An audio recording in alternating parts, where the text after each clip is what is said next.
Recording. नमस्कार. तौर्य प्रतिष्ठान या कार्यक्रमाची आम्ही आता सुरुवात करीत आहोत. कट्ट्यावर आपल्या सर्वांचं स्वागत. मी माधव मांजरेकर. सत्राची सुरुवात शांतीपाठाने करूया. याकरिता मी सौ वीणा सावले यांना प्रार्थना वंदना सांगण्याची विनंती करतो. वीणा.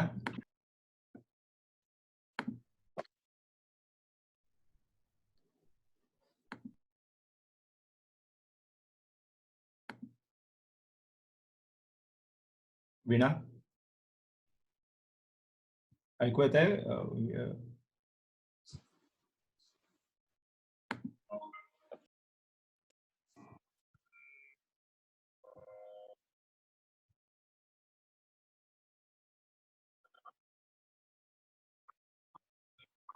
चालू करतेस का वीणा? ऐकू आलं मला तुझं. ऍक्च्युली ऐकूच येत नव्हतं, कनेक्शन नव्हतं. बरं.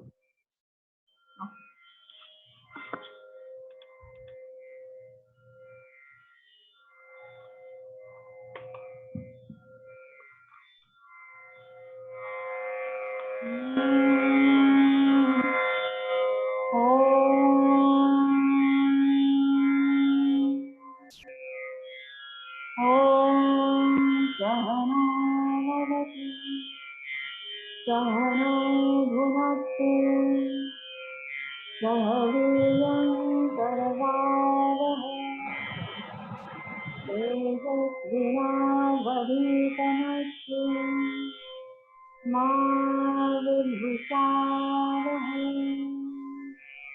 ॐ शान्ति शान्ति शान्ति.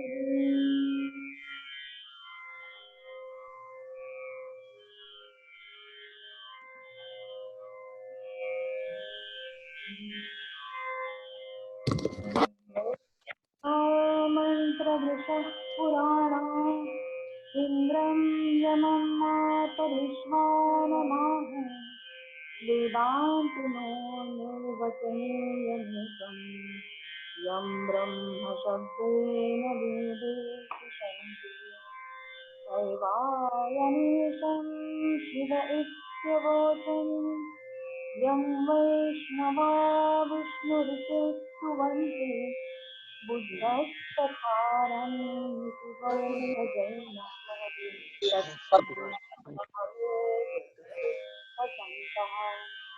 शास्त्रोऽपि केचित् प्रकृतिकुमारः स्वामीति मातेति पितेति भक्त्या यं प्रार्थयन्ते जगदीशिकारम् स एक एवं प्रभुरः द्वितीया स एक एवं प्रभुरः द्वितीया स एक एवं प्रभुरः द्वितीया.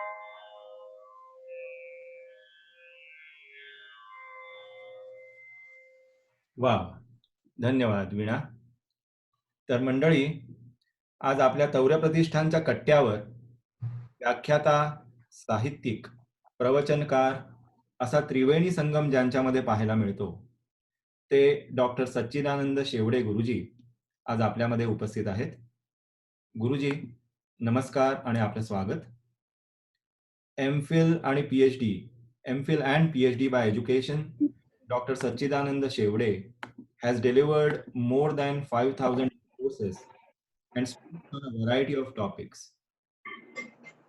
He has authored more than 45 books, released more than 12 audio cassettes, and has been offered national awards.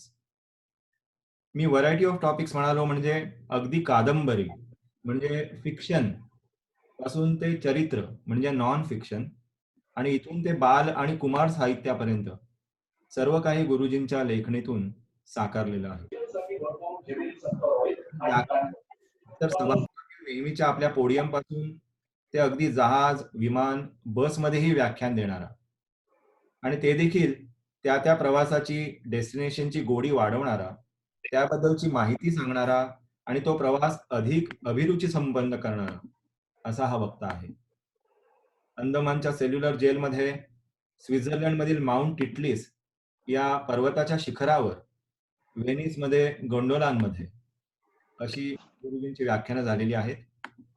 अमोघ संयत वास्तवाला धरून परंतु अतिशय मार्मिक अशी गुरुजींची वाणी. आणि स्वातंत्र्यवीर सावरकर हा तर त्यांचा केवळ अभ्यासाचा आणि जिव्हाळ्याचाच नव्हे तर श्रद्धेचा विषय आहे. गेली 10 वर्षे शेवळे गुरुजी सावरकर स्मृतिदिनी अंदमानला जात आहेत. हा भाग पुढे आपल्या कार्यक्रमाच्या शेवटी पुन्हा येईलच. गुरुजींचं व्याख्यान ऐकायला मला असं वाटतं आपल्यामध्ये आता शुभदाताई पराडकर देखील आवर्जून उपस्थित आहेत. शुभदाताई नमस्कार आणि आपलं स्वागत. मंडळी, आता आपला अधिक वेळ न घेता त्यांच्या सावरकर अंदमान पर्व या व्याख्यानाची सुरुवात करण्याकरता विनंती करतो. शेवळे गुरुजी. हे मातृभूमी तुझला मनवाही येले, वक्तृत्व वाग विभवई तुझ अर्पियेले. तू ते अर्पिली नवी कविता रसाला, लेखा प्रती विषय तूच अनन्य झाला. अमेरिका आणि भारतातल्या माझ्या सगळ्या बंधूंनो आणि भगिनींनो, आपल्या सर्वांना नमस्कार. आजचा जो विषय मला दिलाय सावरकरांचं अंदमान पर्व, खरं तसं बघायला गेलं तर अंदमान पर्व चालू होण्याच्या आधी किमान जो समुद्र प्रवास आहे, समुद्रातलं एक साहस आहे सावरकरांचं, त्याची फक्त एक थोडक्यात माहिती देतो एवढ्या कारणाकरता की जर पुढचा मागचा संदर्भ आपल्याला माहिती नसला तर नीटसा भाग कळत नाही चरित्रातला. कित्येक जण मला म्हणतात सावरकर चरित्र तुम्ही मांडू शकता का एका दिवसात, तर म्हणते शक्य नाही. नुसतं चरित्र म्हणायला गेलं तरी 5 दिवस पाहिजे, कारण एवढ्या मोठ्या आणि विविध प्रकारच्या घटना घडलेल्या आहेत त्यांच्या आयुष्यात. म्हटल्यानंतर बरं, यातून परत साहित्यिक सावरकर, कवी सावरकर हा हे तर भाग आणखीन वेगळे झाले. बरं, हे सगळं करताना एकीकडे मी सावरकर असू देत किंवा अपरिचितांच्या क्रांतिकथा, आता जर माझ्या युट्यूब चॅनेलवरती आपण पाहिल्या असतील तर वेगवेगळ्या अपरिचित असलेल्या क्रांतिकारकांच्या कथा मी मुद्दाम सांगतोय. याशिवाय रामायण सप्ताह किंवा भागवत सप्ताही मी करतोय. खरं आता 15 एप्रिलला येणार होतो अमेरिकेत, दुर्दैवाने काय झालं आपल्या सगळ्यांना माहिती आहे, आणि त्यामुळे ते येणं कदाचित माझं आणखीन काही पुढे गेलं. पण विचार असा करतो की आलेली आपत्ती इष्टापत्तीमध्ये कशी आपण परावर्तित करायची, हे सावरकरांच्या चरित्रातच आपल्याला सापडतं ना, की जितक्या वेळेला ते आपत्तीत सापडले तितक्या वेळेला त्यातून सुटका कशी करून घेणं किंवा त्याचा योग्य रीतीने आपण कशा चांगल्या रीतीने मार्ग काढू शकतो हे बघणं, हे सुद्धा त्यातूनच आपल्याला दिसतं. त्यामुळे हा सगळा भाग जर आपण लक्षात घेतला सावरकरांचा, तर मला असं वाटतं की आधीचा भाग जर लक्षात घेतला, आता इष्टापत्ती एवढ्या कारणाकरता म्हणतो की या सगळ्या आपत्तीमुळे मी स्वतःही घरात आहे, पण घरात आहे अशा वेळेला मग मी वेगवेगळ्या प्रकाराने लेखनामध्ये किंवा वेगवेगळ्या क्रांतिकारकांच्या कथा फेसबुक लाईव्ह आणि युट्यूब वरती टाकत वगैरे अशा प्रकाराने इष्टापत्ती म्हटलं ते तेवढ्या कारणाकरता म्हणतात. कौस्तुभ जोशींच्या हार्मनी टूर्सच्या बरोबर मी नेहमी अंदमानला जात असतो. मी गेली 4-5 वर्ष तरी जातोय. ह्याच्या आधी भारत दर्शनच्या बरोबर आमच्या श्रीकांत जोगांच्या बरोबरही मी जात होतो. हा जो फोटो आता आपण बघताय तो सेल्युलर जेलमध्येच व्याख्यान देतानाचा आहे. सुमारे आतापर्यंत 12 वेळा सलग मी तिथे जातोय. 26 तारखेला 26 फेब्रुवारीला सावरकरांच्या आत्मार्पण दिनी, आणि त्या दिवशी सावरकरांच्या कोठडी खाली उभं राहून तिथल्या उपस्थितांना ते अंदमान पर्व ऐकवणं हा एक वेगळा अनुभव असतो, यात वाद नाही. आणि त्यामुळे जसं सुरुवात करतानाच म्हटलं की सावरकरांचं समुद्री साहस, हे साहस कशा करताचं आहे ते 21 डिसेंबर 1909 ला नाशिक मधल्या विजयानंद थिएटरमध्ये संगीत शारदाचा ज्या वेळेला प्रयोग चालला होता नाटकाचा, संगीत नाटकाचा, त्यावेळेला जॅक्सनला उडवलं अनंतराव कान्हेरेंनी. अनंतराव कान्हेरे एक 18-1 वर्षाचा तरुण. या सगळ्यामध्ये कान्हेरे, कर्वे आणि देशपांडे हे तिघही जण पकडले गेले.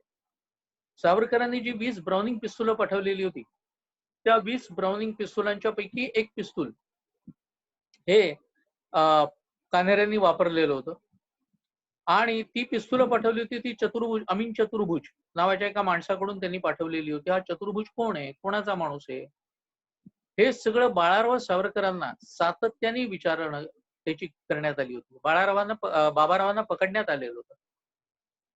बाबारावांना आम्ही सावरकर याच्यामध्येच हे काही काही फोटो येत आहेत. चांगलंय. लंडनमध्ये जे सावरकर संमेलन झालेलं होतं त्याच्यामध्ये श्रीधर दामले यांच्या हस्ते मी आणि दुर्गेश परुळकर अशा आम्ही दोघांनी लिहिलेलं सावरकर ज्ञात आणि अज्ञात या पुस्तकाचं प्रकाशन झालं होतं लंडनमध्ये. तिथे सावरकर मांडणं हा एक वेगळा अनुभव होता. त्याशिवाय पुस्तकाचं प्रकाशन दामल्यांच्या सारख्या एका सावरकर संशोधकाच्या हातून होणं, आज ते स्वतः अमेरिकेमध्ये राहून सावरकरांच्या वरती वेगवेगळ्या प्रकारांनी संशोधन करतायत, लिहितायत, बोलतायत, कधी कधी इकडे येऊन हे सगळे कार्यक्रम त्यांचा चालू असतो. तर बाबाराव सावरकरांना येरवड्याच्या तुरुंगामध्ये टाकण्यात आलं होतं आणि त्यांना प्रचंड प्रमाणावरती यातना देण्यात आल्या होत्या. सुरुवातीला सलग जर फोटो टाकणार असाल तर मला फोटोंच्या बद्दल बोलावं लागेल. तर आपण तसं करायचंय का? तर आधी फोटोजच्या बद्दल बोलतो आणि नंतर पुढच्या व्याख्यानाला सुरुवात करतो. हो, मला असं वाटतं कौस्तुभ शेअर नको करू आता. मला असं वाटतं की व्याख्यान होऊ देत आणि मग आपण फोटो करू. नंतर मी त्याच्याबद्दल वाटल्यास सांगेन. तसं केलं तरी चालेल. तर बाबाराव सावरकरांना पकडल्यानंतर बाबारावांचा इतका अनन्वित छळ करण्यात आला होता की त्यांना ठाण्याच्या कारागृहामध्ये विजेचे झटके देण्यात आले, ज्याच्यामुळे ते वारंवार बेशुद्ध पडायचे. पण तरीही तो चतुर्भुज कोण हे त्यांनी सांगितलं नाही. अखेर चतुर्भुज अमीनलाच अटक करण्यात आली आणि त्यांनी शेवटी सावरकरांचं नाव सांगितलं. तात्याराव सावरकरांनी पिस्तुलं पाठवली. सावरकर त्या सुमाराला फ्रान्समध्ये गेलेले होते. ते ज्या वेळेला ब्रिटनमध्ये होते त्यावेळेला त्यांची तब्येत वारंवार बिघडत होती. त्यात मदनलाल धिंगरा 17 ऑगस्टला फासावरती चढला होता आणि त्याच्यानंतर सावरकर अधिकच तब्येतीच्या कारणामुळे ब्रायटनच्या समुद्र किनाऱ्यावरती बसलेले आणि त्यावेळेचं त्यांचं प्रसिद्ध असलेलं गीत हे आम्हाला आपल्या सगळ्यांना माहिती, ने मजसी ने परत मातृभूमीला सागरा प्राण तळमळला, ते ब्रायटनच्या समुद्र किनाऱ्यावरती बसून लिहिलेलं गीत आहे. आणि त्यानंतर हवा पालटा करता म्हणून सावरकर फ्रान्समध्ये गेले होते आणि फ्रान्समध्ये ते ज्या वेळेला राहिले त्यावेळेला तोपर्यंत इथे अनंतराव कान्हेरे, कर्वे आणि देशपांडे या तिन्ही तरुणांना 19 एप्रिल 1910 ठाण्याच्या कारागृहामध्ये फासावरती चढवण्यात आले होते. तरी ती फाईल ओपन ठेवण्यात आली होती मुद्दाम सावरकरांच्या करता, की सावरकरांना पकडलं आणि इथे आणलं की त्यांच्यावरती केस चालू ठेवावी या एका कारणाकरता ती फाईल ओपन ठेवलेली होती. आणि मग सावरकर फ्रान्समध्ये ज्या वेळेला होते त्यावेळेला तिथेही त्यांनी तलवार नावाचं एक साप्ताहिक चालू केलं होतं, ज्याच्यामध्ये नाशिकचे हुतात्मे नावाचा एक लेख त्यांनी प्रसिद्ध केलेला होता. तोपर्यंत इकडे भारतामध्ये त्यांचे सासरे हे जव्हार संस्थानामध्ये दिवाण होते, चिपळूणकर. त्यांचं पद गेलं, त्यांची मालमत्ता जप्त केली जेणेकरून सावरकर हातात सापडावेत आणि ते इकडे यावेत या कारणाकरता जे चाललेलं होतं ब्रिटिशांचं त्याच्यामध्ये. आणि अगदी जव्हारचे जे राजे होते कृष्णा शहा, त्यांना सुद्धा मुंबईत काही काळ ब्रिटिशांनी स्थानबद्ध करून ठेवलेलं होतं. अखेर सावरकरांनी ठरवलं लंडनला जायचं. मॅडम कामा आणि सरदार सिंग राणा हे दोघ जण त्यांना म्हणाले की तिथे जाताय खरे, पण गेल्याबरोबर अटक होईल, तुम्हाला एवढं लक्षात घ्या. त्यावेळेला सावरकर त्यांना उत्तर देत आहेत की केल्या गोष्टीचं उत्तरदायित्व हे आपण स्वीकारावं लागतं, अन्यथा अकारण इतर निर्दोष लोकांना त्याचा त्रास होऊ शकतो. आणि त्यामुळे हे माहिती असून सुद्धा सावरकर आलेले. 13 मार्च 1910 व्हिक्टोरिया स्टेशनवरती सावरकर उतरले मात्र आणि राजद्रोह करणे आणि खुनाला प्रोत्साहन देणे हे 2 आरोप त्यांच्यावरती ठेवून त्यांच्यावरती अटक वॉरंट बजावण्यात आलं आणि सावरकरांना तिथून बोस्ट्रीट पोलीस ठाण्यामध्ये नेण्यात आलं. बातमी समजल्याबरोबर लंडन मधल्या काही लोकांनी म्हणजे गाय अल्ड्रेड सारखा एक गोरा माणूस सुद्धा या सगळ्यांनी मिळून सावरकर बचाव समिती स्थापन केली. गाय अल्ड्रेड स्वतः त्याचा अध्यक्ष होता. सावरकरांचाच असलेला एक सहकारी VVS अय्यर हा स्वतः तिथे कामाला लागला. का? तर सावरकरांना भारतात नेलं जाऊ नये, कारण एकदा भारतात नेलं की त्यांना फाशी होईल ही अटकळ जास्त करून होती. त्यामुळे जी काही केस चालेल ती इथे लंडनमध्येच चालावी आणि लंडनमध्येच त्याचा काय तो सूक्ष्मोक्ष व्हावा एवढ्या एका कारणाकरता ते करण्यात आलेलं होतं. त्यातही सावरकरांच्या सुटकेचा प्रयत्न करण्यात आलेलाच होता बरं का, कारण तिथले जे आयरिश क्रांतिकारक होते ते भारतीय क्रांतिकारकांना फॉर होते. आता हे कशावरून मी तुम्हाला सांगतोय, कारण मदनलाल धिंगरा ज्या वेळेला फासावरती चढले होते त्यावेळेला मदनलाल धिंगरांची प्रशंसा करणारी पोस्टर्स ही ब्रिटनमध्ये लागलेली होती आणि ती आयरिश क्रांतिकारकांनी लावलेली होती. कारण आयर्लंड करता ते लोक प्रयत्न करत होते. आणि या एका कारणामुळे बरं हे सगळे काही सगळीकडे उघड असतं, प्रत्येक गोष्टीला पेपर असतोच, प्रत्येक गोष्टीला काही लिहिलेलं असतं असं नसतं ना. त्यामुळे जे बोलायचं असतं ना ते लिहायचं नसतं, जे लिहायचं असतं ना ते सांगायचंही नसतं असं समर्थ म्हणतात. ते या कारणाकरता म्हणतात, हे लक्षात ठेवा. आणि मग त्याप्रमाणे एकदा एका पोलीस गाडीवरच पिस्तूल घेतलेल्या एका आयरिश तरुणाने अशीच उडी मारली. पण ब्रिटिश पोलिसांना आधीच चाहूल होती की कोणीतरी असं सोडवण्याचा प्रयत्न करणार. आणि त्यामुळे त्या दिवशी त्या गाडीमध्ये सावरकर नव्हतेच. सावरकरांना दुसऱ्या गाडीमध्ये नेऊन हलवण्यात आलेलं होतं. आणि हे सगळं असं होत असतानाच त्या ब्रिक्स्टनच्या कारागृहामध्ये अय्यर ज्या वेळेला त्यांना भेटले त्यावेळेला सावरकरांनी त्यांना सांगितलं की पॅरिसच्या जवळपास भेटू. मुद्दाम लक्षात घ्या बरं का, हा सगळा क्रोनॉलॉजी, हा सगळा क्रम मुद्दाम आपल्याला का सांगतोय, कारण ज्यांना असं वाटतं की सावरकरांनी मारलेली उडी हा फ्ल्यूक होता, गाजराची पुंगी होती, वाजली तर वाजली असं ज्यांना वाटतं त्यांनी मुद्दाम हे सगळं नीट लक्षात ठेवावं. आणि ज्या दिवशी सावरकरांना चढवण्यात येणार होतं बोटीवरती, त्या दिवशी त्याच्या आधी सावरकरांनी व्हीव्हीएस अय्यरला सांगितलं की आता फ्रान्सच्या दक्षिणेला, मग आता जागा सांगितली बरं का, फ्रान्सच्या दक्षिणेला भेटू. फ्रान्सच्या दक्षिणेला आहे बंदर, ते मार्से, ज्याला मार्सेलिस म्हणतो पण त्याचा फ्रेंच उच्चार मात्र मार्से आहे. तर मार्सेला भेटू हे सांगितलेलं. त्याकरता व्हीव्हीएस अय्यरला आधी पाठवलं. व्हीव्हीएस अय्यर ज्या वेळेला फ्रान्सला उतरले त्यावेळेला व्हीव्हीएसचा सुद्धा पाठलाग होत होता बरं का, कारण हा सावरकरांना भेटायला येणारा माणूस आहे. जरी कारागृहामध्ये इंग्रजीच बोलण्याची सक्ती असली तरी सुद्धा सतत सावरकरांना भेटायला येणारा माणूस आहे म्हटल्यानंतर हा जातोय कुठे याच्याकरता त्याच्या पाळतीवर लोक होते.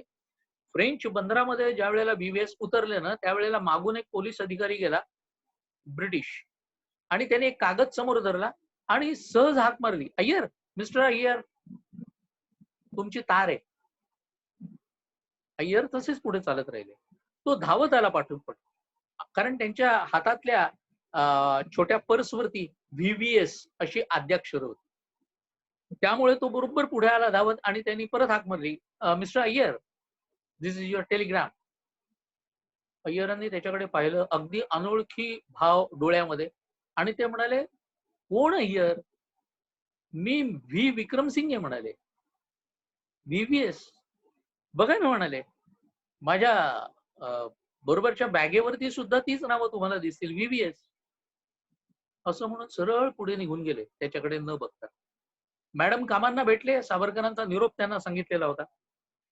बोट जी निघाली ती बोट निघताना ब्रिटिश एवढे वेडे नव्हते बरं का. ब्रिटिशांनी जर सावरकर ब्रिटनमध्ये उतरण्याच्या आधी ब्रिटिश गुप्तहेरांचा निरोप गेलेला होता की this man is from Chapekar school, इतकं क्लिअर कट मेसेज होता. तिथे ब्रिटिश इतकं सहज कसे सोडतील सावरकरांना. ज्या बोटीमधून सावरकर निघाले ती बोट 1 जुलै 1910 मोरिया बोटीने सावरकर निघाले. मार्शेला बोट पोचेपर्यंत, आता डोक्यात जर सावरकर पिक्चर पाहिला असेल तर तो काढून टाका बरं का, कारण सावरकरांवर कुठचाही आरोप नव्हता. आरोप नसल्यामुळे सावरकरांच्या अंगावरती कपडे त्यांचे जे होते तेच होते, कैद्याचा वेश वगैरे नव्हता सावरकरांच्या अंगावर. सावरकर एकूण सगळं बघून घेतलं. मार्सेला 1 दिवसाचा बिघाड झालेला होता बोटीत. आता एका दिवसाचा कसा झाला कसं सांगता येईल, कारण कोणीतरी आयरिश माणूस आतमध्ये घुसला असेल खलाशी म्हणून, त्यांनी तसं केलंही असेल. बरं, मोठी बोट आहे त्यामुळे बोट उभी आहे समुद्रात, ती समुद्रापासून साधारणपणे एक 100 ते 150 मीटर अंतरावरती. मोठ्या बोटी थोड्या लांब उभ्या राहतात ना, म्हणजे साधारणपणे एक 400-450 फूट एवढं अंतर धरायला काही हरकत नाही. म्हणजे सावरकरांना पोहायला लागले तर तेवढंच बरं का. आपल्याकडे 2-2 प्रकार असतात. अगदी कट्टर जे नुसतेच भक्त असतात, काही वाचत नाहीत, ते म्हणतात सावरकर अख्खा समुद्र पोहून गेला. तर म्हटलं, अरे सावरकर खुद्द सांगत नाहीत, म्हटलं तू कशाला उगाच सांगतोयस. त्यामुळे असं काही झालेलं नाही. 400-450 फूट पोहायला लागलं. पण आमच्याकडे इथे भारतामध्ये काही नव इतिहासकार, स्वघोषित इतिहासकार निघाले. त्यातल्या एकाने तर सांगितलं की सावरकरांना म्हणाला 3 फूट तर पोहायला लागलं म्हणाला, बोट तिथेच लागलेली होती. म्हटलं भल्या ग्रस्ता 3 फूट हे काय पोहायचं अंतर असतं का? सावरकर जागेवरून असे कलंडले असते ना म्हटलं, तरी सुद्धा पलीकडे पोहोचले. एकाने सांगितलं की सावरकरांना म्हणे मध्ये फळी ठेवली जहाज आणि धक्का याच्यावर, आणि सावरकर चालत चालत गेले. म्हटलं तुम्ही बसला होतात ना बघायला, काय बोलायचं अशा लोकांना. असू, तो आणखीन वेगळा विषय, त्यामुळे तिथे मी आणखीन जात नाही. सावरकरांनी हे सगळं बघून ठेवलेलं होतं. जे पोर्टहोल होतं, पोर्टहोलच्या बद्दल सुद्धा ज्यांनी बोट कधी पाहिलेली नाही ना, अशा माणसांना पोर्टहोल म्हणजे काय तेही माहिती नाही. म्हणजे शिकलेले अडाणी आम्हाला जास्त भेटतात. मला एकाने विचारलं, सावरकर म्हणे संडासाच्या भोगातून निसटले म्हणजे म्हणजे म्हणे आम्ही वाचलंय असं. बरोबर आहे, कारण त्यांनी वाचलेलं असतं की सावरकर संडासामध्ये गेले आणि तिथल्या पोर्टहोल, आता संडास आणि पोर्टहोल मधलं होल एवढंच लक्षात ठेव. आता अशांना काय बोलणार आपण, मला सांगा. आमच्याकडे एका ठिकाणी भगतसिंग, राजगुरू, सुखदेव या विषयावरती माझं व्याख्यान होतं. व्याख्यान झाल्यानंतर एक 40शीचा माणूस आला आणि तो मला सांगायला लागला की तुमच्या व्याख्यानामुळे मला कळलं की 3 माणसं होती म्हणून. आतापर्यंत एकाच माणसाचं अख्खं नाव होतं असं मी समजत. आज ही अवस्था आहे बरं का सशस्त्र क्रांतिकारकांच्या बद्दल. तेव्हा याबद्दल आपण काही बोलू शकत नाही असतो. तेव्हा सावरकरांनी पोर्टहोल, कमोडच्या वरती होतं ते पोर्टहोल. पण असं असलं तरी सुद्धा बरं, बोटीच्या दोन्ही बाजूला या वाटोळ्या खिडक्या असतात. काही वेळेला त्या वाटोळ्या खिडक्याच्या बाहेरच्या बाजूनी लोखंडी कड्या असतात. का तर बोट जेव्हा ज्या ठिकाणी धक्क्याला उभी राहते त्यावेळेला त्यातून जाड दोरखंड वगैरे ओवून ठेवलं जातं, जेणेकरून ती बांधलेली राहू शकेल. अशा करता असतं ते. आणि काही वेळेला नसतं. काही पोर्टहोल बाहेरून त्यांची झाकणं उघडली जाऊ शकतात, काहींची बंदच असतात. पण काही असलं तरी त्याच्यावरती असते एक जाड काच. सावरकरांनी त्याचा व्यास पाहिलेला होता, तो 19 इंच होता. सावरकरांची छाती 32 इंच होती. सावरकरांची छाती 32 इंच होती. त्यामुळे कठीण होतं बाहेर पडायला, अवघड होतं, अशक्य नव्हतं. त्यामुळे बरं ती कमोडच्या बरोबर वरती होती. ते आतमध्ये शिरल्यावर ब्रिटिश एवढे वेडे नाही आहेत बरं का, त्यांनी त्या दाराला सुद्धा एक काच ठेवलेली होती. म्हणून यांनी आत गेल्या गेल्या आपल्या अंगावरचा जो नाईट गाऊन होता तो त्या काचेवरती टाकून दिला. काच झाकली गेली. एका झटक्यात वर चढले आणि बुक्क्या मारून मारून ती काच फोडायचा प्रयत्न केला. कसं तरी ते आवरण उघडलं गेलं, पण त्यातून बाहेर पडताना बरगड्या सोलून निघाल्या. हो, याला जी अद्भुत उडी म्हणतात ना, ती अद्भुत उडी एवढ्या करता म्हणतात, लक्षात घ्या की ही उडी माहीत नसलेल्या अपरिचित समुद्रात आहे. बरं, पोहणाऱ्यांना माहितीये साधारणपणे जितक्या उंचावरून आपण उडी मारतो तितके खोल जातो. अपरिचित समुद्र आहे, खाली वाळू असेल तर उतेल, खडक असेल तर डोकं फुटेल, प्रवाळ असेल तर कापून निघेल. हे सगळे धोके असताना सुद्धा 22 फुटावरून मारलेली उडी आहे सावरकरांची. आणि उडी मारता क्षणी काय झालं असेल त्या जखमांना मला सांगा. मिठाचं पाणी काही जखमांना गुदगुल्या करत नसतं.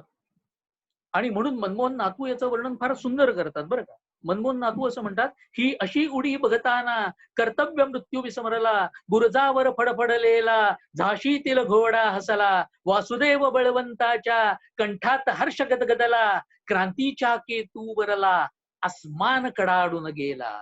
दुनियेत फक्त आहेत विख्यात बहादर दोन, जे गेले आई करता सागरास पालांडून. हनुमंतानंतर आहे या विनायकाचा मान. असं जे म्हणतात ते या करता म्हणतात मनमोहन नातू, हे लक्षात घ्या. पाठोपाठ त्यांचा पाठलाग चालू झाला, गोळ्या झाडणं चालू झालं. त्यामुळे बराच वेळ पाण्याच्या खालून पोहणं. होता होता धक्का समोर आला आणि धक्का आल्याबरोबर सावरकर वर्णन करतायत की धक्का शेवाळाने बुळबुळीत झालेला होता. वर चढायला गेलो तो 2-3 वेळा घसरून खाली पडलो. कसे तरी वर चढलेत आणि धावत सुटले, तो समोरून फ्रेंच पोलीस आला. आता यांना फ्रेंच येत नाही आणि त्याला इंग्लिश कळत नाही. ते हात पुढे करून त्याला सांगतायत, come on, take me in your custody, arrest me. तोपर्यंत मागून इंग्लिश रक्षक आले. त्यांनी सावरकरांना पकडलं. मॅडम कामाची गाडी यायला उशीर झाला. ठरवलेली जी वेळ असते ना, ती जर साधली गेली नाही तर कार्य फसतं. बरोबर तीच अवस्था झाली आणि मग सावरकरांना परत पकडून आणण्यात आलं. आणि आणल्याबरोबर त्यांना कसं मारायचं हा विचार चालू झाल्याबरोबर सावरकरांनी एका रक्षकाची कॉलर पकडली आणि सावरकर त्याला म्हणतायत की मारण्याचं भय कोणाला सांगतोयस? मेलेलं कोंबडा आगीला भीत नाहीये, लक्षात ठेव. बायका मुलं असतील ना घरी, अरे या सगळ्याची चिता जेव्हा आम्ही पेटवली ना तेव्हा या कार्यात पडलेलो आहोत. मेलो तरी बेहतर, पण एक दोघांना तरी घेऊन जाईन आणि मगच मरीन, लक्षात ठेव. लगेच मारण्याचा बेत कॅन्सल. पण आता मात्र जखडून ठेवण्यात आलं, तोंडावरती प्रखर प्रकाश, आणि त्याही अवस्थेमध्ये गीतेतल्या दुसऱ्या अध्यायात ते वर्णन केलेलं आहे. नयनम छिन्नंती शस्त्राणी नयनम दहती पावका, आत्म्याचं वर्णन आहे. तीच आत्म्याची अस्फुट किंकाळी जणू कवितेमध्ये व्यक्त झाली आहे. अनादि मी, अनंत मी, अवध्य मी भला, मारिल रिपू जगती असा कवण जन्मला. त्यावेळेला त्या स्थितीत तयार झालेली कविता हे लक्षात ठेवा. आता आपल्या सारख्या माणसाच्या मनात प्रश्न असा येतो की सावरकरांनी एवढं सगळं करण्यापेक्षा जर कोणाकडे शरण मागितली असती तर वेगवेगळ्या देशांनी दिली नसती का? अर्जेंटिनाने दिली असती, अमेरिकेने दिली असती, कोणत्याही देशाने त्यांना राजकीय आश्रय दिला असता. मग सावरकरांनी हा का नाही मागितला एवढं सगळं करत बसण्यापेक्षा? विचार फक्त एवढाच करायचा की हा जो विचार आपल्या डोक्यात येतो ना तो सावरकरांच्या आला नसेल का? मग विचार केला की उत्तर मिळतं की याला राजकीय आत्महत्या म्हणतात बरं का. कोणताही देश राजकीय आश्रय देतो, पण त्याच्यावर कंडिशन असते की तुम्ही तुमच्या देशातल्या कोणत्याही अशा प्रकारच्या गोष्टीत भाग घ्यायचा नाही, राजकारणात भाग घ्यायचा नाही, ही पहिली कंडिशन असते. याचाच अर्थ ही राजकीय आत्महत्या आहे ना, म्हणून सावरकरांनी हे केलं नाही. आता दुसरी गोष्ट, मग पकडले तर गेले. सावरकर दोन्हीकडून विन विन सिच्युएशन मध्ये होते हे लक्षात घ्या. कारण सुटले असते तर फ्रान्समध्ये असते आणि मग ब्रिटिश लोक त्यांना हात लावू शकले नसते. पकडलं गेलं तरी सुद्धा सावरकरांच्या या सुटकेची बातमी जगामधल्या 114 वर्तमानपत्रात आली बरं का. 114 वर्तमानपत्रात जगभरातल्या. म्हणजे सनसनाटी माजवून ब्रिटिश लोक भारतावरती कसे अन्याय करतायत हे आपोआप सावरकरांनी जगाच्या उंबरठ्यावरती आणलं. त्यामुळे पकडले गेले तरी सुद्धा याच्यामध्ये त्यांचं नुकसान नव्हतं. आणखीन दुसरी एक मोठी गोष्ट घडली याच्यामध्ये की फ्रेंच भूमीवर त्यांना अटक झाली म्हणून फ्रेंच लोकांच्या मध्ये प्रचंड मोठा क्षोभ हा निर्माण झाला होता. आणि तो क्षोभ निर्माण करण्यामध्ये सगळ्यात पुढे कोण होतं माहितीये का? सांगितलं तर आश्चर्य वाटेल, कार्ल मार्क्सचा नातू सावरकरांच्या बाजूने उभा होता. तो तिथला संसद सदस्य होता. आणि जनजागृती एवढी झाली की सावरकरांना ब्रिटिशांनी फ्रेंच भूमीवरती अटक करणं हा फ्रेंच जनतेचा अपमान आहे असं म्हणून फ्रेंचांना नाईलाजानी सगळ्या लोकांच्या दबावाला बळी पडून हेग मध्ये आंतरराष्ट्रीय लवाद नेमावा लागला. आणि त्या लवादाकडे हे सगळं सोपवावं लागलं. म्हणजे एका भारतीय माणसाच्या अटकेकरता काय झालं ते लक्षात घ्या, कारण हा भाग माहिती नसतो साधारणपणे. आणि मग त्या आंतरराष्ट्रीय लवादानी पहिल्यांदा सांगितलं की सावरकरांना जरी तिथे नेलं तरी सुद्धा हा लवाद सांगेपर्यंत सावरकरांना शिक्षा ठोठावू नये.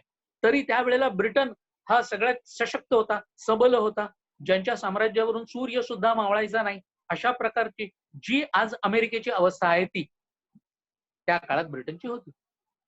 त्यामुळे असा जो सबल असतो, धिटाई खाय मिठाई असं म्हटलं जातं, त्याला कोणी फार मोठं लक्ष देत नाही त्याच्याकडे. त्यामुळे या लवादाने जरी असं सांगितलं तरी सुद्धा ब्रिटिशांनी ते ऐकलं नाही. सावरकरांच्या वरती इथे तरीही केस चालवण्यात आली. बरं, लवादाचा निर्णय काय लागणार होता हे स्पष्ट होतं, कारण मगाशी म्हटल्याप्रमाणे अहो इतकं सगळं लोकशाहीच्या बद्दल बोलणारा देश सुद्धा इतर देशांमध्ये शिरताना आपल्या देशाची कधी परवानगी मागतो का? आज जगामध्ये जी सगळ्यात मोठी आणि सशक्त शक्ती म्हणून समजली जाते तो देश एका परीने बघायला गेलं तर स्वतः जे ठरवतो तेच करतो हे आज दिसतंय ना. तेच त्या काळात होतं. त्यावेळेला ब्रिटिश तिथे होते त्या जागेवरती, एवढंच. आज ब्रिटिश तिथे राहिलेले नाही. अखेर लवादाचा निर्णय ब्रिटिशांच्या बाजूनी लागला. पण याचा सगळ्यात मोठा परिणाम काय झाला माहितीये? या लवादाच्या निर्णयामुळे फ्रेंच जनतेमध्ये एवढा प्रक्षोभ निर्माण झाला की फ्रेंच प्रमुखाला 3 दिवसात राजीनामा द्यावा लागला आणि पायउतार व्हावं लागलं. कोणासाठी? एका भारतीय कैद्यासाठी. आता हे भाग कुठे माहिती असतात आम्हाला? फक्त सावरकर पकडले कसे गेले आणि त्यांना भारतात कसं आणलं गेलं एवढाच भाग माहिती असतो.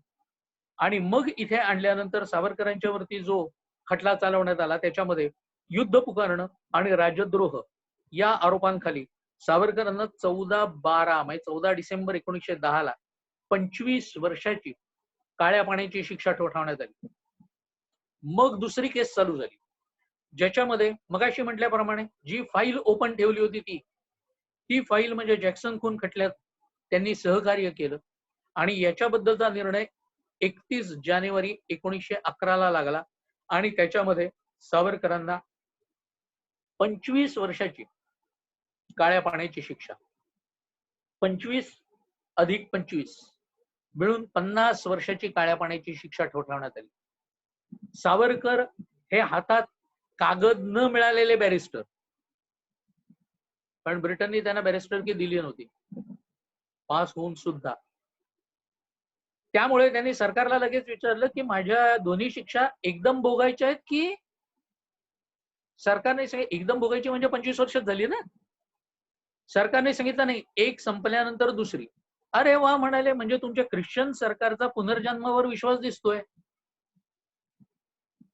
कारण समजा मी यात मेलो तर पुढच्या जन्मी पण परत ही शिक्षा पूर्ण करायची ना, 25 अधिक 25.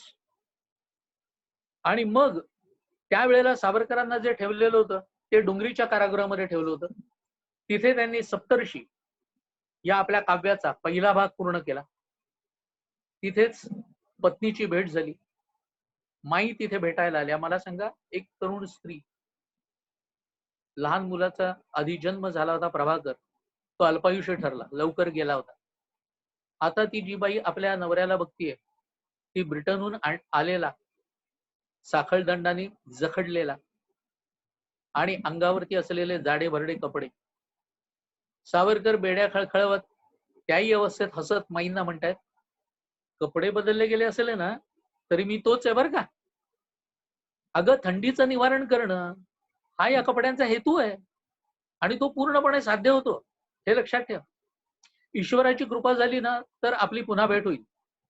पण कधी जर या सामान्य संसाराचा मोह झाला ना तर विचार एवढाच करायचा की मुलाबाळांची वीण वाढवून आणि 4 काट्या एकत्र जमवून घरटी बांधणं हे तर कावळे आणि चिमण्या सुद्धा करतात. पण मानव्याच्या भल्यासाठी आपली 4 चूलबोळकी फोडून पुढे त्या योगे जर हजारो जणांच्या घरातून क्वचित सोन्याचा धूर निघाला तर कृतकृत्य झाल्यासारखं वाटावं. तिथून त्यांना भायखळ्याला हलवण्यात आलं. भायखळा कारागृहामध्ये सप्तर्षीचा दुसरा भाग हा सावरकरांनी पूर्ण केला. नाशिकची मालमत्ता तर सगळी जप्त झालीच होती. सावरकरां किती काय काय किती जप्ती की सावरकरांचा असलेला चष्मा आणि 1 आण्याचं भगवद्गीतेचं पुस्तक, या 2 गोष्टी त्यांना सरकारी मालमत्ता तात्पुरती वापरण्याकरता म्हणून देण्यात आल्या होत्या बरं का. आणि मग हे सगळं घेऊन सावरकरांना जून अखेरीला चेन्नईला नेण्यात आलं, मद्रासला, त्यावेळचं मद्रास. आणि मद्रासहून 1 जुलै 1910 महाराजा बोटीवरती, तिथे अनेक जण चढवले जात होते बोटीवरती. सगळेच काही राजबंदी होते असं नाही. कित्येक जण चोर, दरोडेखोर, लुटारू, बलात्कारी असे लोक पण होते. यात सावरकरांच्या सारख्या राजबंद्याला मात्र अक्षरशः तिरडीवर बांधून वरती चढवण्यात येत होतं. आणि तशी तिरडी बांधून त्यांना ज्या वेळेला वरती चढवण्यात आलं बोटीवरती, त्यावेळेला सावरकर असं म्हणतात की मी प्रेत होतय हे कळण्यापेक्षा हजारो देशबांधव आ करून नुसते माझ्याकडे पाहत राहिलेले याच दुःख हे अधिक होतं. अरे, या बघणाऱ्यांपैकी एक जण जरी म्हणता ना की जा बंधू, तुझ्या व्रताचं पारणं हे फेडून आम्ही मातृभूमीला स्वतंत्र करू, तरी सुद्धा त्या तिरडीची फुलांची शेज झाली असती. हे सावरकरांनी केलंय, लक्षात घ्या. ज्या वेळेला चापेकर फासावरती चढले होते त्यावेळेला सावरकरांनी चापेकरांवरती रचलेला फटका आहे आणि त्या फटक्याच्या शेवटी 12 चौकाचा हा फटका आहे बरं का. हा फटका कधी जप्त झाला नाही, कारण जप्त कुठची गोष्ट होते, जी प्रिंटेड असते ती जप्त होते. हा जो फटका आहे ना, हा त्या काळात अनेक तरुणांनी तोंडपाठ केला होता आणि तोंडपाठ केलेली गोष्ट जप्त होत नसते. त्या फटक्याच्या शेवटी सावरकरांनी शपथ घेतली आणि जी शपथ स्वतः घेतली ना ती शपथ खरी करून दाखवली. हे सगळ्यात महत्व. काय म्हणतात ते त्या शपथेत? कार्य सोडूनी अपुरे पडला, झुंजत खंती नको पुढे, कार्या चालू गिरवून तुमच्या पराक्रमाचे आम्ही धडे. तुम्ही जरी अर्धवट पडला असला तरी काळजी करू नका. तुमचं कार्य हे आम्ही तुमच्या पराक्रमाचे धडे गिरवत गिरवत पूर्ण करू. हा दिलेला शब्द सावरकरांनी राखलाय, हे सगळ्यात महत्वाचं. आणि मग सावरकरांची तिथून सुरुवात झाली पोर्ट ब्लेअर कडे जाण्याची यात्रा. 3 दिवस 3 रात्र पोर्ट ब्लेअरला जायला लागत होते. लक्षात घ्या, 1910 लाही तितकेच दिवस लागत होते. आज 2020 मध्ये सुद्धा बोटीने जायला तितकेच दिवस लागतात. कित्येक जण विचारतात मला, त्यावेळेला मी त्यांना सांगतो की चेन्नईहून पोर्ट ब्लेअर आता बोटीने प्रवास करू नका म्हणून. कारण ठरलेल्या वेळी अशी बोट निघतेच असं नाही. तुमचा जो पुढचा प्रोग्राम असतो ना चॉकआउट केलेला, तो सगळा कुठेतरी जाईल. एवढ्या कारणाकरता आम्ही सांगतो की त्यापेक्षा फ्लाईटनी जाणं हे जास्त चांगलं. बरं, सावरकर जे निघाले ते परत आम्हाला हेच माहिती असतं की इथून त्यांना बोटीमध्ये बसवलं आणि तिथे पोर्ट ब्लेअरला ते उतरले. हा प्रवास कसा झाला हे कोणी सांगतं का? हे कोणी सांगत नाही हो. सावरकरांना बंक क्लासमध्ये सगळ्यात खाली तळघर असल्यासारखं बोटीचा सगळ्यात खालचा जो भाग आहे त्या ठिकाणी एक लाकडी पिंजरा, ज्या पिंजऱ्यामध्ये जेमतेम 40 माणसं मावतील, तिथे 50-55 माणसं ही कोंबून भरलेली.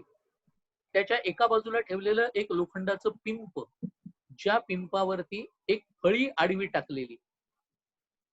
सावरकर तिथे गेले, तोच इतका घाणेरडा वास तिथे कोंदलेला होता.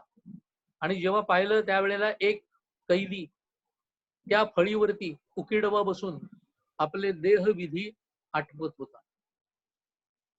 ते पिंप हे त्या करता होतं, लक्षात घ्या. तसंच उघड्यावरती कैद्यांनी आपले देहविधी उरकायचे आणि त्याच ठिकाणी सावरकरांना बसायला जागा मिळाली. फक्त अर्धा तास वरती डेक वरती शुद्ध हवेमध्ये फिरवलं जात होतं. 23.5 तास तिथे असे 3 दिवस 3 रात्र. हे लक्षात घ्या. चौथ्या दिवशी 4 तारखेला पोहोचलाय. ही बोट ज्या वेळेला पोहोचली त्यावेळेला अंदमान आलं. अंदमान रम्य दिसणार, आपण फ्लाईट मधून सुद्धा पाहिलं असेल तर पाचूची बेटं म्हणावीत इतकं अतिशय सुंदर दिसणार.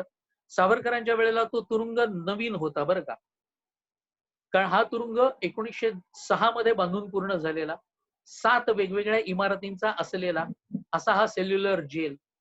सावरकर ज्या वेळेला तिथे आतमध्ये गेले, 527 बेटांचा समूह आहे बरं का. आपण अंदमान निकोबार एकत्र म्हणतो, पण अंदमानहून निकोबारला जायला चेन्नईहून अंदमानला यायला जेवढा वेळ लागतो ना, जवळपास तेवढाच लागतो अंदमानहून निकोबारला. इतकं अंतर आहे, इतकी बेट ही मध्ये आहेत. यातल्या 527 पैकी 30-32 बेटांवरच फक्त मनुष्यवस्ती असेल, बाकीची सगळी आजही निर्मनुष्य असल्यासारखी अशाच प्रकारची ती बेट आहेत.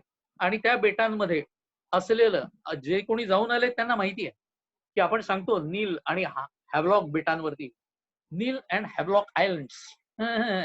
आता बदलली हो नावं, पंतप्रधानांनी बदलली नावं. तरी काही जण म्हणतात की पण ती बदलायला नको होती हो, पूर्वीची होती. पूर्वीची म्हणजे कधीची होती, कोणत्या काळातली होती? आम्ही हा विचारच करत नाही. बरं, नील आणि हॅव्लॉक आयलंड्स ही नावं देण्याच्या मागचा हेतू काय होता? ती नावं दिली कोणी? हा आपण विचार करत नाही. मला कळत नाही की मला 4 वर्षापूर्वी हे सगळं एका परीने आंदोलन सोशल मीडिया पासून सगळीकडे मीच हातात घेतलेलं होतं की यांची नावं बदलली जावीत. त्यावेळेला लोकांना आव्हानं केली होती की ट्विट करा. आणि मग मला एकाचा फोन दिल्लीहून आला की खासदारांना हा प्रश्न मांडायचा आहे म्हणून लोकसभेत. म्हटलं अरे वा, चांगलं आहे. तर मग म्हणाले सगळी माहिती द्या. मग ती माहिती पुरवली. नील आणि हॅव्लॉक हे कोण होते हो? 1857 साली मध्य प्रांतामध्ये अनेक म्हणजे हजारो हिंदुस्थानी माणसांना ज्यांनी फासावरती चढवलं इंग्रजी 8 आणि इंग्रजी 9च्या आकड्यात. त्या काळात मध्य प्रांतामधलं एकही झाडाची फांदी अशी राहिलेली नव्हती ज्याच्यावरती हिंदुस्थानी माणसाचं शव नव्हतं. इतके क्रूर असलेली माणसं यांनी जिवंत असलेल्या माणसांना तोफेच्या तोंडी बांधून उडवलेलं आहे. त्यांची स्मृती राहावी एवढ्या एका कारणाकरता या नील आणि हॅव्लॉक या दोघांची नावं ब्रिटिशांनी दिलेली त्या बेटांना.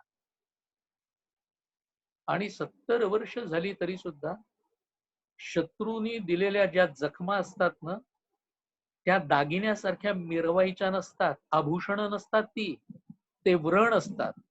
शस्त्रक्रिया करून ते मिटवायचे असतात.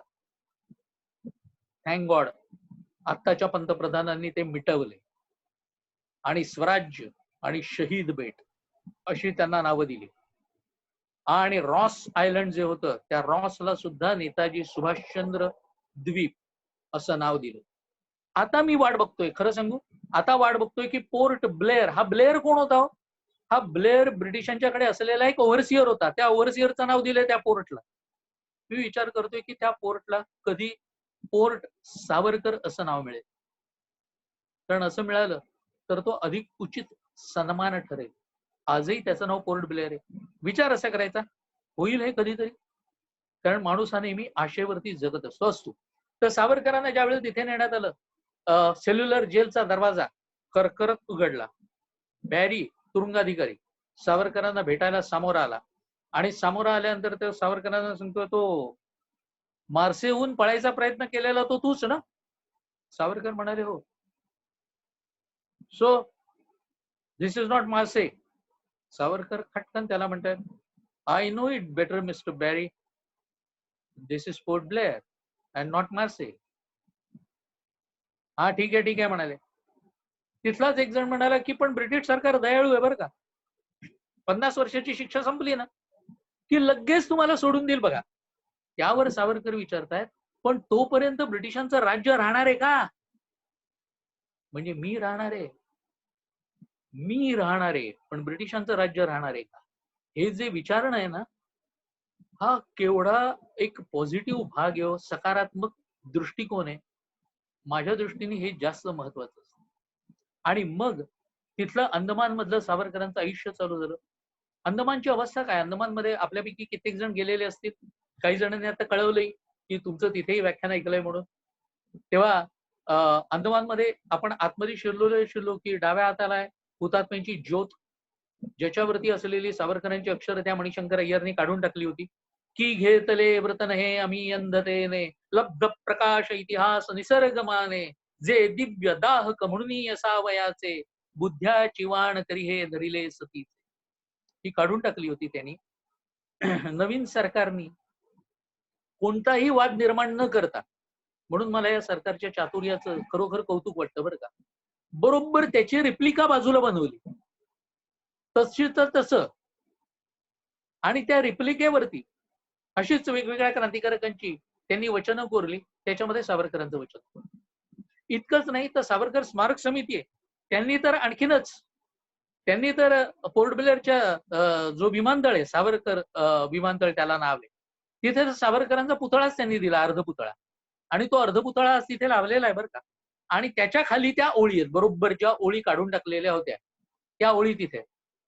आता अंदमान मधला आतमधलं आयुष्य चालू झालंय. सावरकरांना पहिल्यांदा 3 दिवसाचा प्रवास केलेला आणि त्याच्यामुळे असं वाटलं की पाणी घ्यावं अंगावरती, आंघोळ करावी. त्यावेळेला त्यांना हातात एक लंगोटी देण्यात आली.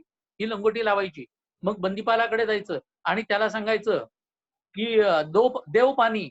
मग तो म्हणणार लेव कटोरा, मग तुम्ही म्हणायचं देव कटोरा. आणि 3 कटोरे फक्त पाणी मिळणार. पहिलाच कटोरा अंगावरती घेतला आणि कुठून घेतला असं झालं, कारण समुद्राचं खारं पाणी होतं ते.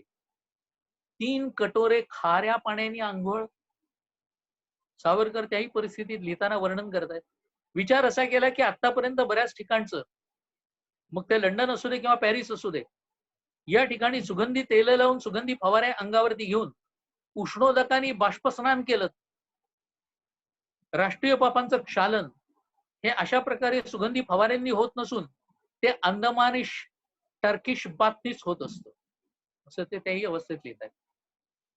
आणि मग सावरकरांचं खऱ्या अर्थाने हे आयुष्य चालू नाहीच बरं का, कारण पहिले 6 महिने जवळपास अंधार कोठडी मिळाल्यासारखी होती. एकट्याने राहायचं, कोणाशी बोलायचं नाही.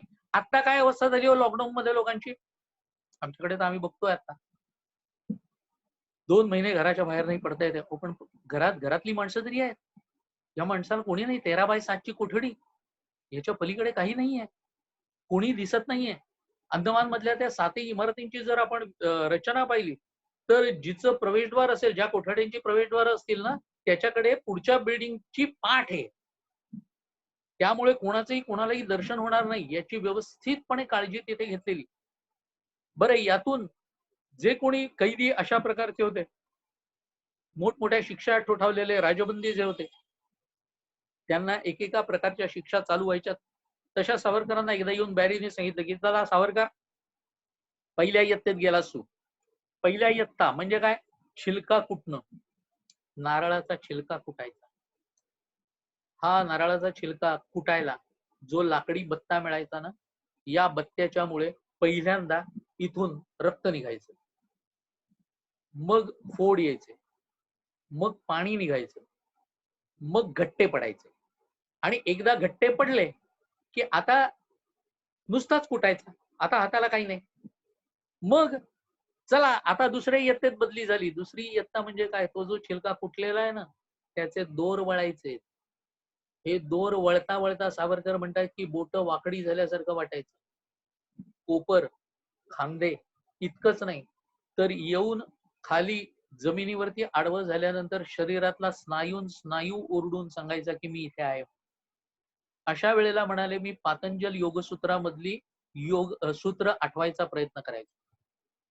का? कारण दुसरीकडे लक्ष गेलं की आपल्या आधीच्या कडच्या वेदना कमी होतात. डॉक्टर लहान मुलाला सांगत नाहीत तो इंजेक्शन देताना, तिकडे बघ म्हणून. तिकडे बघून काय इंजेक्शन देणार नाहीयेत का ते? हा, तिकडे बघणं म्हणजे त्याचं लक्ष दुसरीकडे वेधणं. तसं सावरकर म्हणतात मी योगसूत्रामधली सूत्र ही कुठेतरी आठवायचा प्रयत्न करत पडलेला असायचो. त्यामुळे ते दुःख थोडं तरी कमी व्हायचं. आणि मग ते झाल्यानंतर मग म्हणायचा की आता तिसऱ्या इयत्तेत बरं का, कोलू फिरवणं. जो कोलू मेन लँडवर मुख्य भूमीमध्ये बैल फिरवायचा, तो अंदमानामध्ये माणसाकडून फिरवला जायचा. या अशा ज्या गोष्टी असतात, सेल्युलर जेल सारख्या गोष्टी, यांना विदेशामध्ये साधारणपणे डार्क डेस्टिनेशन्स म्हटली जातात आणि ती त्याचप्रमाणे प्रसिद्ध केली जातात. दुर्दैव आमचं आहे की आपल्याकडे इथे भारतामध्ये काही वर्षांपूर्वी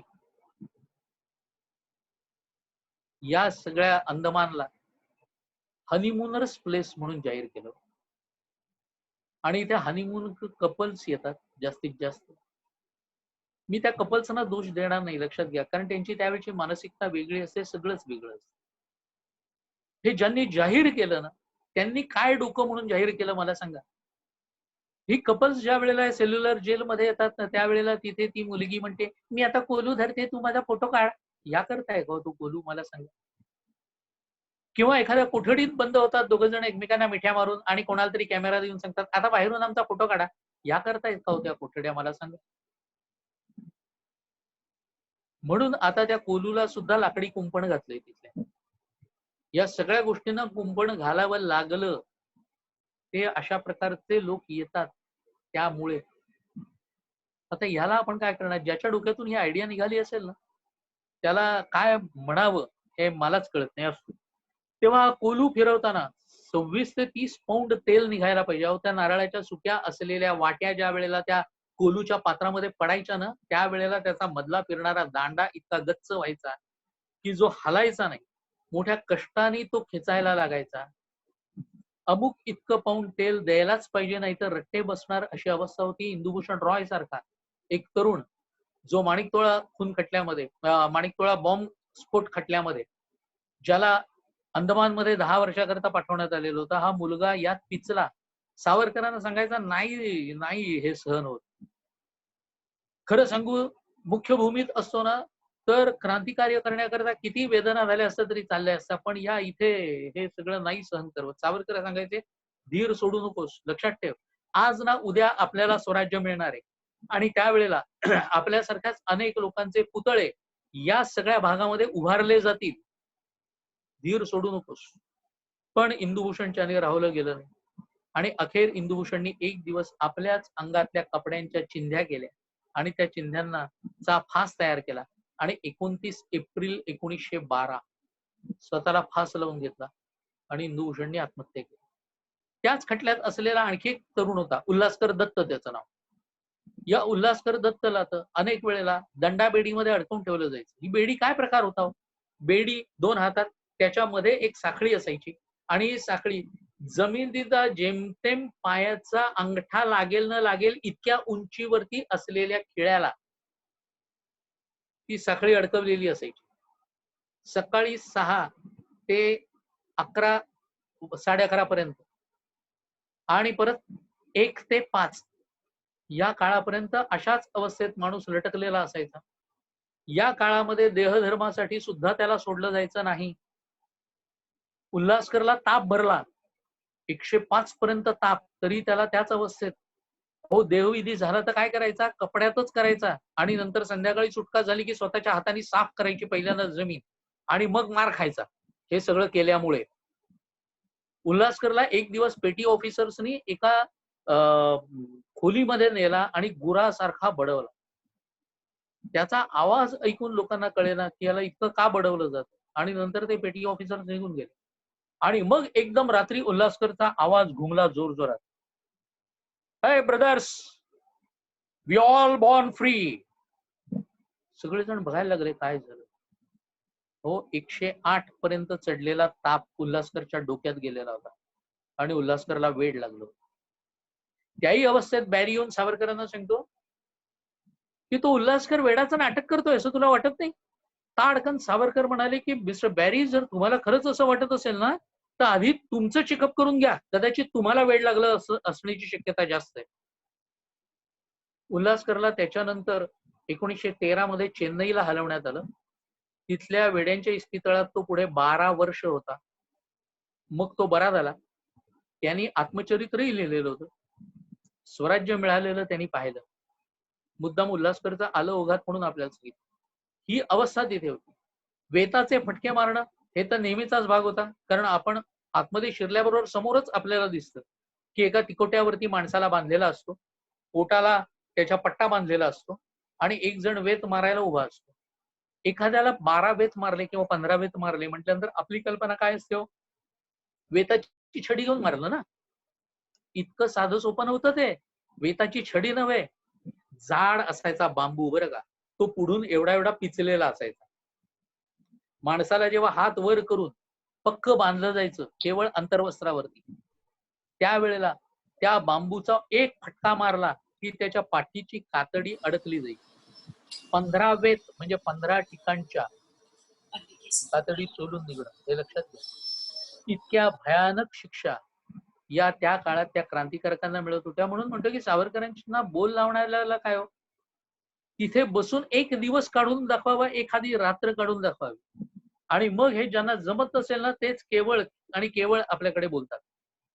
बॅरीच्या त्यातून शिक्षा अशा काही आणखीन गमतीदार असायच्या की जे हायली एज्युकेटेड होते, उच्च शिक्षित असलेले जे कैदी असायचे ना त्यांना संडास साफ करायला द्यायचं आणि जे अशिक्षित कैदी असायचे ना त्यांना हिशोब लिहिण्याचं काम दिलं जायचं.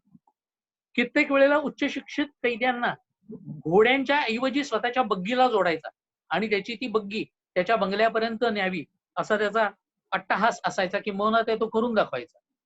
इतकी सगळी ती अवस्था, हा सगळा भाग हा तिथे चाललेला असताना सावरकर मात्र सुरुवातीला या सगळ्या गोष्टींना, अर्थात याला अनेक कैदी कंटाळलेली होते. काही कैदी भयानक उपचार काहीतरी वेगवेगळे प्रयोग करायचे या सगळ्याला कंटाळून. काय तर ज्यांना रानामध्ये जायची परवानगी दिलेली असायची ना ते रानातून लाल गुंजा घेऊन यायचे, त्या उघडून किंवा कुटून खायचे जेणेकरून रक्ताचे जुलाब व्हायचे. मग हॉस्पिटलमध्ये ऍडमिट व्हायचं. म्हटल्यानंतर शरीर कष्टाची कामं ही जायची. काही कैदी हातावरती किंवा पायावरती एखादा घाव करून ठेवायचा, त्या घावात एखादा ओला दोरा करून तो ओवायचा म्हणजे तो घाव सडायचा. त्यामुळे शरीर कष्टाची कामं जायची आणि परत इस्पितळामध्ये त्यांना ऍडमिट केलं जायचं. ह्या सगळं आणि तशा खाणं तर काय होतं, सावरकर वर्णन असं करतात की आमचा स्वयंपाकी प्राय गुप्त रोगाने पछाडलेला, त्याचा घाम आमटीमध्ये सांडत असे. भात आणि चपात्या या अर्धकच्च्या किंवा जळलेल्या असायच्या. हे सगळं अन्न अंदमानामध्ये रोज पाऊस पडायचा.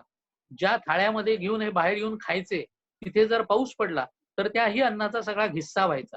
सावरकर म्हणतात भाजीमध्ये सापाचे अथवा गोमांचे तुकडे येणं ही रोजची गोष्ट होती आणि असं सगळं अन्न हे रिचवावं लागायचं. तेवढंही जर नाही म्हटलं तर 7 दिवस अन्न मिळायचं नाही. सावरकरांना नंतर ज्या 123 क्रमांकाच्या कोठडीमध्ये हलवण्यात आलं होतं ना, ती कोठडी आता आपल्याला बघायला जी मिळते त्याच्या खाली बरोबर फाशी घर आहे. एकाच वेळेला 3 जणांना तिथे फाशी दिलं जायचं. आता त्याच्यावरती छप्पर आहे बरं का त्या फाशी घरावरती. त्या काळात नव्हतं, कारण सायकोलॉजिकल इफेक्ट हा सावरकरांच्या वरती व्हावा आणि या माणसाला वेड लागावं एवढ्या कारणाकरता ते तसं खुलं होतं. बरं, फाशी दिले जाणारे राजबंदी नसायचे, बलात्कारी, दरोडेखोर वगैरे असे असायचे. असे लोक सुखाने कधी फासावर जातात का? अशा लोकांना तिथे आणल्यानंतर त्या फासाच्या दोराच्या खाली सुद्धा लोक रडायचे, ओरडायचे, पाय घासायचे, बेशुद्ध पडायचे. बेशुद्ध पडलेल्या माणसाला फासावर नाही चढवलं जात, त्याला शुद्धीवर आणलं जायचं आणि मग फासावरती चढवलं जायचं. हे फक्त आणि फक्त सावरकरांच्याच कोठडीतून दिसायचं बरं का. अशी ती मुद्दाम व्यवस्था केलेली होती. आणि नंतर ती प्रेत तशीच टाकलेली असायची. कधीतरी दिवसभरात कोणाचं लक्ष गेलं तर त्या प्रेतांच्या पायाला दोरी वगैरे बांधून ती फरफटावत नेली जायची आणि नंतर समुद्रामध्ये फेकून दिली जायची. तेव्हा हे सगळं एकीकडे सावरकरांचं चाललेलं होतं आणि दुसरीकडे त्याही अवस्थेमध्ये सावरकर विचार करतायत की ह्या सगळ्यातून कुठेतरी आपलं ध्यान हे न्यायला पाहिजे वेगळीकडे. मग काय करावं? विचार केला, कविता त्यांच्यातला जिवंत आहे. विचार केला, आपण जर कविता केल्या तर कविता करणं ठीक आहे, लिहायच्या कुठे? बऱ्याच जणांना त्यांनी विचारलं, मनमोहन नातू परत वर्णन करतात, फार सुंदर वर्णन करतात. ते असं म्हणतात की या कवीनी अनेकांना विचारलं, प्रत्येकाने नाही म्हणून म्हणलं. आभाळ म्हणाले नाही, भूमी ही म्हणाली नाही, मग विनायकाने त्यांची आळवणी केली नाही. दगडाची पार्थिव भिंत तो पुढे आकस्मिक सरली, मी कागद झाले आहे चलली असे ती बदली. आणि मग कुठेतरी घायपाताचा एखादा काटा किंवा एखादा लोखंडी खिळा मिळायचा आणि मग त्यांनी सावरकरांनी भिंतीवरती कवितांच्या ओळी लिहायला सुरुवात केली आणि मग त्यातून गोमांतक, विरोच्छ्वास यासारखं महाकाव्य हे निर्माण व्हायला लागलं. बरं, साधं सोपं काम नाही, कारण दर 3 महिन्यांनी त्याला चुना फासला जायचा. म्हणजे जी कविता आपण केलीये ती कविता परत तोंडपाठही करायची आणि मग नवीन चुना फासल्यानंतर सावरकर म्हणायचे, चला आता नवीन ताव मिळाला, नवीन कवितेच्या ओळी लिहिता येतील. आणि मग असं करत करत सावरकरांनी किती ओळी लिहिल्यात माहितीये? तिथे राहून 6000 ओळींचं काव्य लिहिलंय. हे काव्य पुढे कोणीतरी चोरून मारून लिहायचं, कुठेतरी कागद पेन मिळाला तर सावरकरांच्याकडून ते लिहून नंतर ते मुख्य भूमीवर यायचं आणि पुढे ते प्रकाशितही झालं 1921 आणि 1923 मध्ये. का 1923 1924 मध्ये प्रकाशित झालेल्या काव्याच्या खाली कवीचं नाव काय होतं माहितीये? विजनवासी किंवा महाराष्ट्र भाट अशा टोपण नावाने ते काव्य सावरकरांचं प्रकाशित झालं. तेव्हा अशा प्रकारचं काम करता करता सावरकरांनी विचार केला, कारण त्या वेळेला तिथे तिथे येणारे जे अधिकारी होते त्यांच्याबरोबर सावरकर सांगायचे. इतर कैद्यांच्यापेक्षा सावरकर शिकलेले, त्यामुळे त्यांच्याकडे लक्ष तरी दिलं जायचं आणि त्यामुळे सावरकरांनी अखेर तिथे एक वाचनालय चालू करायला परवानगी मिळवली. जे अशिक्षित कैदी होते त्यांच्याकरता शिक्षण चालू केलं. आता नवीन संशोधन जे आलंय समोर त्याच्यातून कळलेलं आहे की सावरकरांनी तिथे मुक्त विद्यापीठ आतमध्ये कैद्यांचं काढलं. नाव काय दिलं माहितीये? नालंदा मुक्त विद्यापीठ. आणि त्याचे कुलपती सावरकर, कुलगुरू भाई परमानंद याच्यासारखे जे लोक होते हे सगळे, याच्यात परमानंद नावाचाच पहिला स्नातक झाला. तो वेगळा आणि भाई परमानंद वेगळा बरं का. हा जो परमानंद होता ना, यांनी एकदा बॅरीनी शिव्या दिल्या म्हणून बॅरीच्या कानफडात मारली, असा हा परमानंद. त्याला नंतर वेताचे फटकेही खावे लागलेले होते. ही त्याची अवस्था होती. मग तरी सुद्धा काही जण विचारतात, सावरकरांच्यावरती घेण्यात येणारा नेहमीचा आरोप म्हणजे सावरकरांनी तिथे राहून माफी मागितली. आता मला तर अनेक जणांनी विचारलं, अनेक वेळा विचारलं की सावरकरांनी माफी मागितली का, माफी मागितली. सगळ्यांना नाही नाही नाही नाही असं उत्तर देऊन कंटाळलो. एक दिवस एकाला म्हटलं की हो चल मागितली, पुढे पुढे काय, पुढे बोलणंच खुंटलं हो त्याचं. मला म्हणाला, आता तुमच्यासारखाच माणूस म्हणतोय मागितली म्हटलं. तसं नाही म्हटलं, प्रॉब्लेम काय तेवढं मला सांग. राजनीती असं सांगते, शत्रूला एकदा शत्रू म्हणून ओळखल्यानंतर त्याला कोणत्याही प्रकाराने फसवायचं असतं. हे लक्षात ठेवल्यानंतर जर समजा त्यांनी मागितली असती, बिघडलं काय? पण आगाजे घडलेची नाही त्याची वार्ता पुससी काही. जो तिथे असलेली अवस्था ॲम्नेस्टी पिटिशन, ॲम्नेस्टी पिटिशन याला मराठीमध्ये योग्य शब्द नाही. प्रत्येक भाषेचे काही खास शब्द असतात, काही खास वैशिष्ट्ये असतात. ती त्याच्या भाषांतरात अनुवादात येतातच अशी नाही. तसं अॅम्नेस्टी पिटिशनला मराठीत योग्य पर्यायी शब्द नाही. जसं धोत्राला इंग्रजी शब्द आहे का? धोती म्हणून नका सांगू, तो हिंदीतून घेतलेला आहे. पण ब्रिटिशांना कुठे धोतर माहिती आहे? लुगड्याला आहे का इंग्रजी शब्द? लुगडं वेगळं आणि साडी वेगळी ना. लुगडं म्हणजे जे नऊवारी असतं त्यालाच लुगडं म्हटलं जातं, आणि साडी 5 वारी 6 वारी असते तिला साडी म्हटलं जातं. म्हणजे यांना पर्यायी शब्द असे नाही आहेत. अशी कितीतरी गोष्टी येतो. घावण आहे, धपाटा आहे, भाकरी आहे, थालीपीठ आहे, या सगळ्याला मिळून इंग्रजीत एकच आहे ना, ब्रेड. प्रत्येकाला आहे का पर्यायी शब्द? नाही, कारण त्या गोष्टी त्या भाषेत नाही आहेत ना. तसं अॅम्नेस्टी पिटिशनला योग्य पर्यायी शब्द नाही. अॅम्नेस्टी पिटिशनचा मसुदा सगळ्यांकरता एकच होता. बरं, तो ब्रिटिशांच्या जेल मॅन्युअलचा असलेला भाग आहे बरं का, हे लक्षात घ्या. मग शत्रूच्याच असलेल्या मॅन्युअलचा उपयोग करून घ्यायचा नाही नसतो का? तो करून घेणं या छानपणा असतो. उलट त्याच्याप्रमाणे 5 वर्षांनंतर अंदमानात ज्यांना ठेवलेलं होतं त्यांना आपल्या बायको मुलांना घेऊन येऊन अंदमान जेलच्या बाहेर राहता येणं हे त्या मॅन्युअल प्रमाणे होतं. पण सावरकरांना ती सुद्धा सवलत नाकारण्यात आली होती. अॅम्नेस्टी पिटिशन सावरकरांनी अनेकानेक क्रांतिकारकांना सह्या करायला लावल्या, मागे लागून करायला लावल्या. याच्यामध्ये पंजाब मधले, मीरठ मधले कित्येक सैनिक सुटलेले आहेत बरं का सावरकरांच्या प्रयत्नामुळे. भाई परमानंदांच्या सारखा क्रांतिकारक सुटलेला आहे. हे सगळे लोक आधी तयार नव्हते, पण सावरकर असं म्हणतायत की अरे घ्या याचा फायदा ना. एकदा सुटून बाहेर गेल्यानंतर मग काय करायचंय तुम्ही ठरवायचंय. आणि याप्रमाणे मला सांगा, सावरकरांनी केला होता, पण मग सावरकरांचीच सुटका का नाही झाली? गळ्यात असलेला बिल्ला, त्या बिल्ल्यावरती असलेला जो क्लास आहे ना सावरकरांचा, तो सगळ्यात महत्वाचा आहे. क्लास काय माहितीये ना? D for dangerous. म्हणून सावरकरांची सुटका, त्यांची काय, त्यांचा मोठा भाऊ सुद्धा तिथेच आहेत ना, बाबाराव सावरकर सुद्धा, या दोघांची सुटका करण्यात आलेली नाही. मग हे बोलण्यात काय अर्थ आहे? बरं, समजा अशातून सावरकरांनी सुटका करून घेतली असती समजा, तर ब्रिटिश पुढे तेवढंच घेऊन सावरकरांना जन्मभर ब्लॅकमेल करत राहिले नसते का? पण हे सगळे भाग असे जे आधार घेतात ना किंवा बोलतात ना, त्यांच्याजवळ ह्या सगळ्याला उत्तरं नसतात, कारण वाचलेलं नसतं. हे सगळे व्हॉट्सअप आणि फेसबुक युनिव्हर्सिटीचे ग्रॅज्युएट असतात. त्यामुळे अशांच्याकडे आपण कितपत लक्ष द्यायचं आणि कितपत नाही हे आपण ठरवायचं असतं. याच्यानंतर सावरकरांनी तिथेच धर्मांतराचे जे प्रयत्न चालू होते, हे सगळे धर्मांतराचे प्रयत्न पाहिले. गुरुजी, तिथे असलेले जे छान चालू आहे. फक्त टाइम हे की 10 वाजून 5 मिनिटं झालेली आहेत. एक साधारण 10-15 मिनिटं पुढची आपण हे करू. हा, ठीक आहे, हरकत नाही. तेव्हा धर्मांतर तिथे चाललेली होती. त्या धर्मांतराला आळा ह्या सावरकरांनीच घातला. सावरकर त्यावेळेला परत हिंदूंनाच उपदेश करतायत, ते लक्षात घ्या.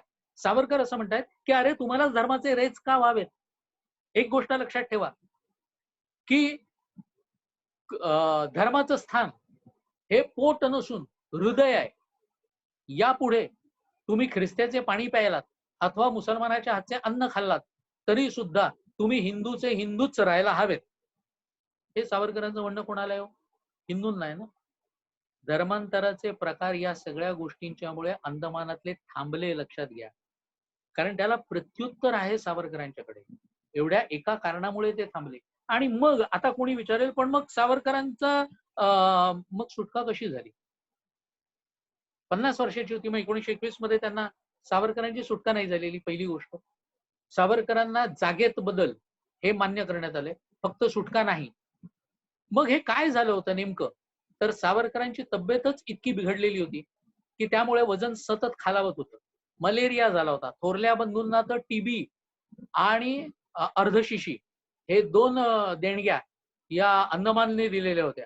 आणि असं सगळं झाल्यानंतर सावरकरांनी आपली तब्येतीच्या बद्दल, ज्या वेळेला त्यांचे धाकटे बंधू नारायणराव सावरकर यांना भेटायची परमिशन मिळाली, ती परमिशन मिळाली त्याच्या आदल्याच दिवशी बाबाराव सावरकरांची पत्नी येसूवहिनी, आपल्या नवऱ्याचं कधी दर्शन होईल याची वाट बघत असलेली ती माऊली त्याच्या आदल्याच दिवशी गेली.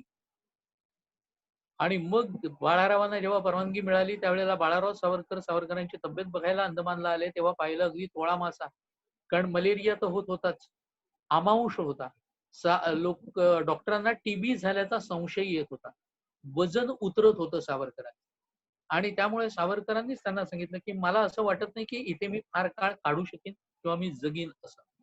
आणि मग बाळाराव सावरकरांनी भारतात आल्यानंतर सावरकरांच्या प्रकृती संबंधीचं एक पत्रक काढलं.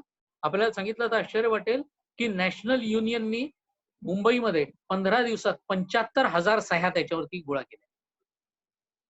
मग विधिमंडळात चर्चेला आलं, रंगास्वामींनी ठराव मांडला, तेव्हा ब्रिटिशांनी त्याच्याबद्दलचा भाग हा जागेत बदल मान्य म्हणून सावरकरांची तिथून सुटका नव्हे, जागेत बदल केला.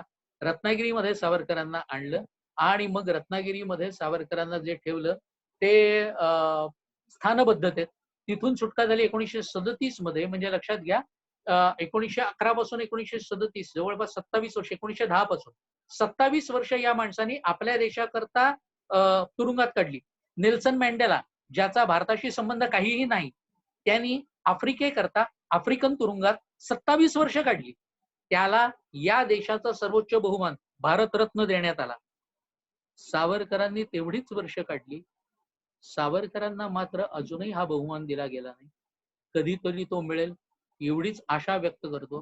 लंडन मध्ये जिथे ते राहत होते त्या इंडिया हाऊस वरती नील फलक आहे तिथल्या म्युन्सिपल काउन्सिलने लावलेला, Indian Patriot and philosopher Vinayak Damodar Savarkar lived here म्हणून. पण आमच्याकडे अजूनही कोणाला वाटलं नाही की ते आपण ताब्यात घ्यावं घर आणि तिथे एखादं म्युझियम बनवावं. तीही होईल अशी आशा अपेक्षा व्यक्त करतो. खरं म्हणजे वेळेचं एक बंधन, हा सगळा भाग लक्षात ठेवायचा. हा हे जे भाग आहे हा इंडिया हाऊस, ज्या इंडिया हाऊस वरती असलेला तो नीलफलक आपल्याला मागे दिसत असेल आणि तो नीलफलक आता जरा मोठा करून दाखव कौस्तुभ, म्हणजे तो नीलफलक दिसेल व्यवस्थित. इंडिया हाऊसचं मी ज्या वेळेला दर्शन घ्यायला गेलो होतो त्यावेळेला हा दिसला, हा Indian Patriot and philosopher lived here म्हणून. हा ग्रेटर लंडन काउन्सिलने लावलेला बोर्ड आहे इथे. तेव्हा हे सगळं पाहिल्यानंतर मग आपल्याला असं वाटतं की कुठेतरी या माणसाचा उचित सन्मान करण्यामध्ये आपण भारतीय कमी पडलो की काय. या सगळ्या क्रांतिकारकांना आपणच नमन करायला हवं, हे सगळ्यात महत्वाचं. कौस्तुभ अंदमानकडे लगेच गेलास तर बरोबर. ही ती बोट ज्या बोटीमधून सावरकरांनी उडी मारली. अंदमान पाचूचं बेट जे वरून दिसतं हे प्रवाळ, खालून दिसणार पाण्याच्या खाली असलेले अप्रतिम प्रवाळ, वेगवेगळे मासे वगैरे दिसतात. खूपच सुंदर दृश्य. कधी आलात तर मुद्दाम ह्याच्याबरोबर चला, हार्मनीच्या बरोबर. सेल्युलर जेल, सेल्युलर जेलचं हे प्रवेशद्वार आहे.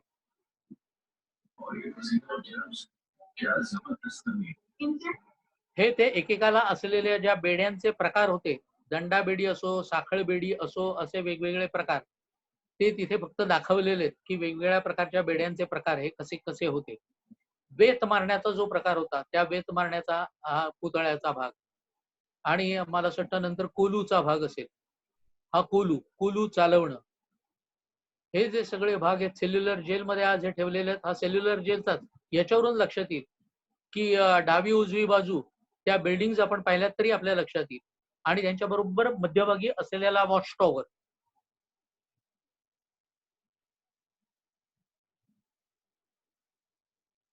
सावरकरांची कोठडी, जिथे मी सावरकरांचं दर्शन घेत होतो, नमन करत होतो 26 फेब्रुवारीला, ती ही सावरकरांची कोठडी 13x7 ची असलेली.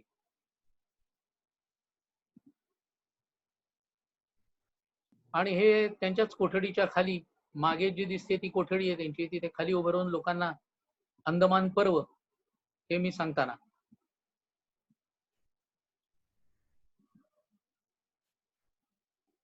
खूप छान वाटलं आपल्या सगळ्यांशी बोलून.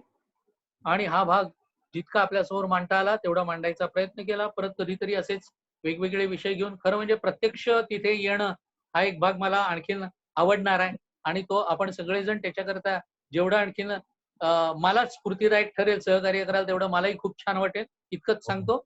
या ठिकाणी आपल्या सगळ्यांना धन्यवाद देतो आणि वाणीला विराम देतो. वंदे मातरम. धन्यवाद. वंदे मातरम. तर मंडळी, फार फार सुंदर व्याख्यान आज शेवडे गुरुजींचं. तर आपल्याकडे वेळ थोडासा आहे, पण एखाद दुसरा प्रश्न जर असेल ऑडियन्स मधून तर लेट अस टेक दॅट. तर मी फ्लोर ओपन करण्यापूर्वी काही सूचना. when we open the floor, keep your comments brief so we give everybody a chance to speak. आणि please mute your mic if you are not speaking. पुन्हा एकदा वेळ कमी आहे आपल्याकडे, सो एखाद दुसरा प्रश्न जर असेल तर, नाहीतर मग आपण पुढे जाऊ. Any questions? हॅलो, नमस्कार. मला फक्त एवढंच प्रश्न विचारायचा होता की म्हणजे फ्युचरमध्ये तुम्ही असे जे सेशन किंवा व्याख्यान मला घ्याल ते म्हणजे आम्हाला माहिती कुठून कळेल? की मला हे मित्राकडून कळालं, मला आवडलंय अटेंड करणं, पण मध्ये मी मधून अटेंड केलं त्यामुळे मला पूर्ण माहिती नाही कळाली. तर तुमचं काही पेज वगैरे आहे किंवा कुठे सबस्क्राईब करावं लागेल? नाही, युट्यूब आहे ना माझं, युट्यूब चॅनल आहे, माझ्या नावचंच युट्यूब चॅनल आहे. तिथे ओके. आपल्याला बरीच व्याख्यानं मिळतील, संपूर्ण भागवत सुद्धा तिथे मिळेल. ओके, थँक्यू, धन्यवाद. पुढचा प्रश्न. मला फक्त एकच सांगायचं आहे की इथल्या वाचनालयामध्ये, सार्वजनिक वाचनालयामध्ये आम्ही निनाळे तऱ्हेची मराठी पुस्तकं ठेवली आहेत. तेव्हा सावरकरांचं समग्र वाङ्मय हे तिथे ठेवलेलं आहे आणि ते ज्यांना इच्छा असेल त्या लोकांनी वाचण्यासारखं आहे. अप्रतिम वाङ्मय आहे, त्याविषयी काहीच शंका नाही. तर ज्यांना ती इच्छा असेल त्यांनी तिथून घेऊन जावं आणि जरूर वाचावं. रालेचं वेस्ट रिजनल लायब्ररी मध्ये सगळ्या ठिकाणी वेग काउंटीच्या याच्यामध्ये सगळीकडे आहे आणि तिथून लोन म्हणून इतर ठिकाणी सुद्धा त्यांना मागवता येतं. दीपाली खांडेकरांनी विचारलं होतं युट्यूब चॅनलचं नाव, माझ्याच नावाने आहे, त्यामुळे माझंच नाव नुसतं टाईप केलं की युट्यूब चॅनल येईल. Okay, thank you. थँक्यू. आणखीन एखादा प्रश्न? आपला आत्ता जो कार्यक्रम झाला त्याचं रेकॉर्डिंग कुठे मिळेल? हो, मी कोणतरी रेकॉर्डिंगला लावलंय ते दिसतंय. होय होय, मीच आहे आणि मी ते शेअर करेन आपल्या मेंबर्स बरोबर. मेंबर्स म्हणजे तुमचा व्हॉट्सअप ग्रुप आहे का वेगळा? आमचा व्हॉट्सअप ग्रुप आहे आणि शेवडे गुरुजींबरोबर पण मी शेअर करेन. ओके, मला पण त्याच्यात ऍड व्हायचंय, तर मी तुम्हाला नंबर पाठवू का माझा? धन्यवाद. मध्ये एक ललिता लिमयेचा प्रश्न होता. हा, ललिता.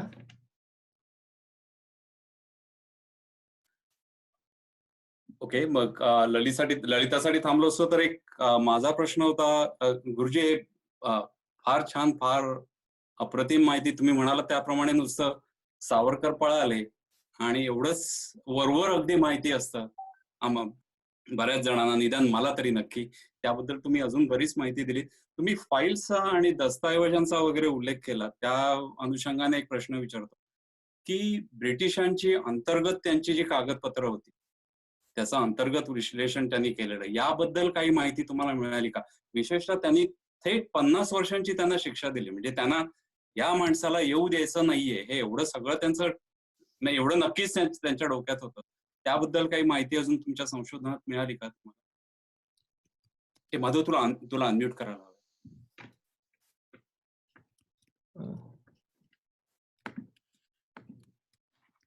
सर अनम्यूट करा. सर तुम्ही मगाशी मी एक दोन उल्लेख केले होते उडत, की this man is from Chapekar school वगैरे. होय होय. तर हे जे सगळे भाग आहेत ना, एक तर अनुरूपा सिन्हारचं एक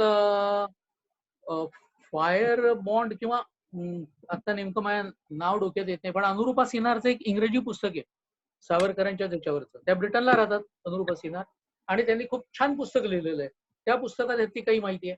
आणि श्रीधर दामले सध्या ते बरंच याच्यावरती रिसर्च करतायत, त्यांचं पुस्तक येईल उलट, आणि ते सगळं ब्रिटन मधल्याच या सगळ्या कागदपत्रांच्या वरती, इव्हन भारतातल्याही सीआयडीच्या पूर्वीच्या कागदपत्रांच्या वरती वगैरे असा त्यांचा सगळा रिसर्च चाललाय. तर त्यातून त्यांच्याकडूनच ही काही गोष्टी कळत जातात त्यांच्याशी जेव्हा बोलत असतो, चर्चा करत असतो.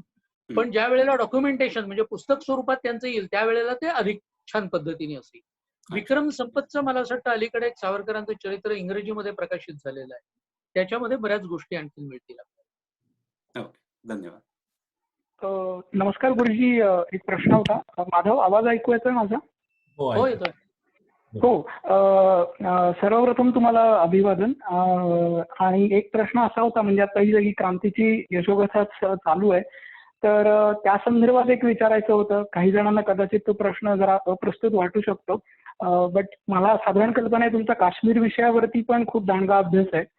तर पीओके बद्दल तुमचं काय मत आहे? कारण त्या संदर्भात थोडंसं मी वाचत होतो आणि ज्या काही आता सध्या घडामोडी चालू आहेत, तर काय होणं अपेक्षित आहे? तुमचं त्याच्यावरती काही मत आहे का? कशाच्या बद्दल? पाक ऑक्युपाईड काश्मीर. पुढची दिवाळी आपण साजरी करू ना. मी ते परवा भाऊ तोरसेकरांचा तोच व्हिडिओ बघितला आणि मला वाटतं तुमचे आणि त्यांचे खूप चांगले संबंध आहेत, त्याच्यावरूनच हो, मला आहे. वाटलं की तुम्हाला विचारावं. भाऊ आणि मी एका शाळेत होतो. मला खूप सिनियर अर्थात ते, पण शाळेत एकाच होतो. एक्झॅक्टली.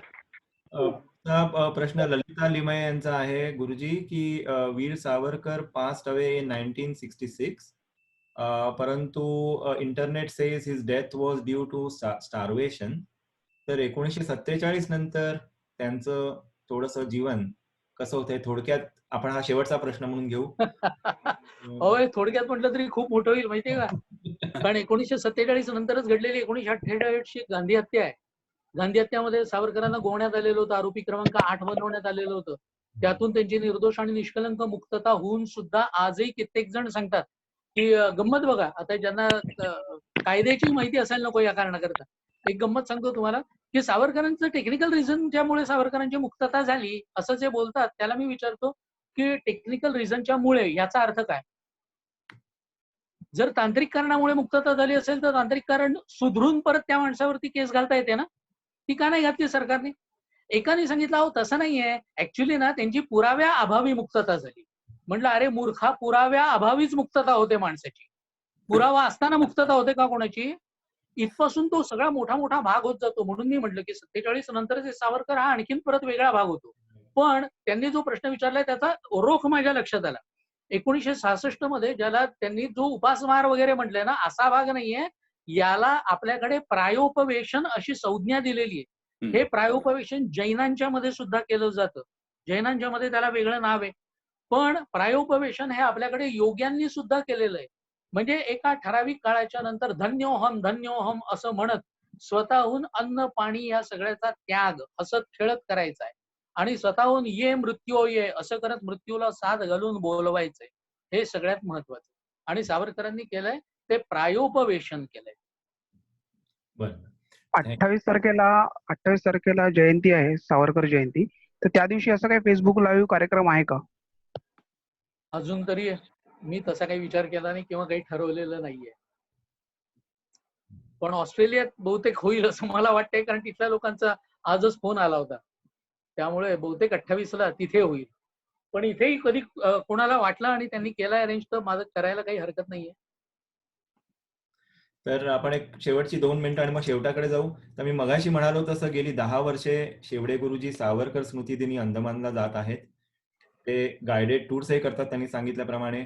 तर आज कट्ट्यावर ट्रॅव्हलर्स हार्मोनीचे संस्थापक कौस्तुभ जोशी हेही उपस्थित आहेत. जे स्लाइड शो मगाशी दाखवत होते. सावरकरांचं स्मरण करीत अंदमान, रामायणाकडे वेगळ्या दृष्टीने पाहत श्रीलंका किंवा अगदी कोकणातील टर्टल फेस्टिवल अशा आपण ज्याला अगदी हटके म्हणू अशा यात्रा कौस्तुभ जोशी ऑर्गनाईज करतात. Kaustubh, thank you for coming on the कट्टा.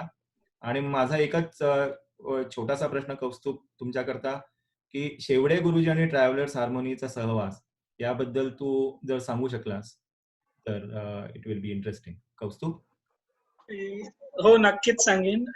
बेसिकली 2013ला मी ज्यावेळेला सुरू केलं त्यावेळेला टुरिझम मध्ये काहीतरी वेगळं आउट ऑफ द ट्रॅक किंवा ऑफबीट करायचं या दृष्टीनेच सुरू केलं होतं.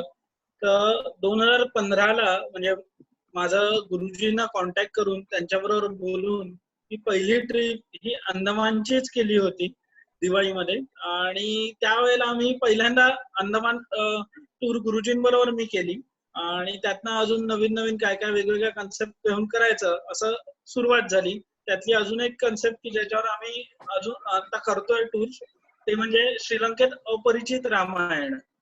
आणि अजून एक तिसरी ट्रिप आहे की जी विदिन महाराष्ट्र आम्ही करतो ते म्हणजे रायगडावरती शिवरायांची युद्धनीती हा कार्यक्रम घेऊन करतो. सो असं काहीतरी वेगवेगळ्या कन्सेप्ट घेऊन आम्ही करायचा प्रयत्न करतो. नक्कीच त्याकरता आम्हाला खूप चांगल्या पद्धतीने गुरुजींचं मार्गदर्शन मिळतं आणि गुरुजी त्यावेळेला तिथे असतात, ती सगळी माहिती ते देत असतात. त्यामुळे लोक नुसतं फिरणं हा भाग न राहता त्यातनं काहीतरी नॉलेज गेन करतात. सो तो सगळ्यात मोठा त्याचा ऍडव्हान्टेज असं म्हणता येईल. वा वा वा, थँक्यू कौस्तुभ. तर मंडळी, तौर्य प्रतिष्ठान कट्ट्यावर सामील झाल्याबद्दल आपणा सर्वांचे आभार. विशेषतः शेवडे गुरुजी, कौस्तुभ, वीणा, आपल्या सर्वांना अनेक धन्यवाद. पुन्हा भेटूया बुधवारी मे 27 रोजी संध्याकाळी 8:30 वाजता आणि या सत्राचा समारोप नेहमीप्रमाणे प्रार्थनेने करूया. त्याकरता मी पुन्हा एकदा वीणा सावले यांना विनंती करतो आपल्याला प्रार्थनेने समारोप करायला. वीणा.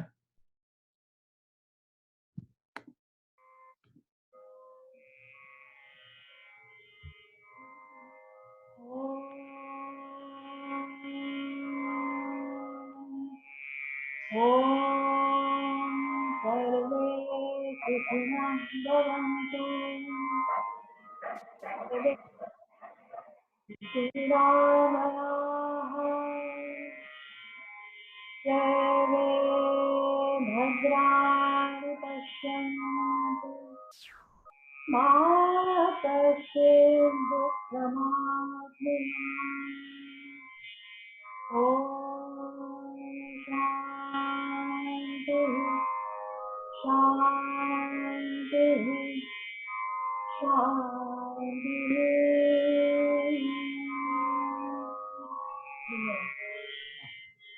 नमस्कार. बरं, थँक्यू एव्हरीबडी. नमस्कार. फार मनापासून